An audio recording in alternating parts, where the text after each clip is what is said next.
தமிழ்நாடு பான் broker association நண்பர்கள் அனைவருக்கும் வணக்கம்.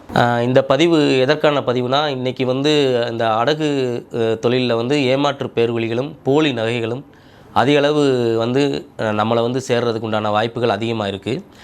அதை எப்படி கண்டறிந்து அதை தடுக்கிறது, அந்த நகைகளை எவ்வாறு நம்ம கண்டுபிடிக்கிறது அப்படிங்கிற ஒரு சின்ன விழிப்புணர்வு பதிவு தான் இந்த பதிவு. அடகு தொழிலில் அதிக அளவு பார்த்திங்கன்னா, இப்போ இந்த போலி வளையல்கள் அதிக அளவில் நம்மளை இப்போ சேருது.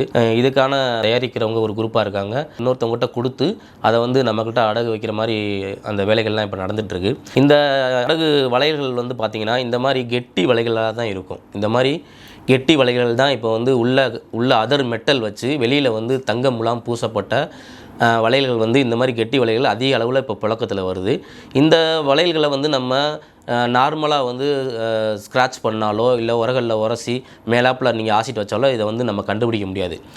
கிட்டத்தட்ட இதை ஒரு டீப்பாக உரசினா தான் ஒரு 3 mm 6 mm கிட்ட இதை அறகளில் நல்லா உரகளில் உரசினா தான் உள்ள மெட்டல் வெளியில் வரும். இப்போ அந்த மாதிரி அதிக அளவில் இதை கட் பண்ணி உரசி ஆசிட் வச்சு செக் பண்ணால் தான் இந்த மாதிரி வளையலில் கண்டுபிடிக்க முடியும்.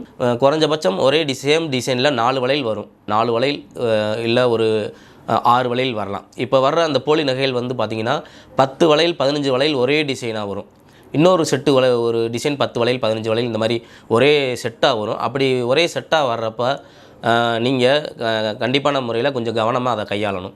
இப்போ கஸ்டமர் டைரெக்டாக நம்மக்கிட்ட கொண்டு வந்தாலும் அதை முடிஞ்ச அளவு கட் பண்ணி செக் பண்ணிடுங்க. 1க்கு 2 வளையல கட் பண்ணி செக் பண்ணால் தான் அதோட உண்மைத்தன்மை நமக்கு தெரிய வரும். பிற நிறுவனங்களில் அடகுல இருக்க வளையல் இந்த மாதிரி அடகுல இருக்குது அப்படின்னு ரிசிப்ட் கொண்டு வந்தாங்கன்னா அதில் பாருங்கள் 10 வளையல் 15 வளையல் ஒரே செட்டாக இருந்துச்சுன்னா கண்டிப்பான முறையில் நிறுவனம் சார்ந்த விழிப்புணர்வோடு அதை நம்ம அணுகணும்.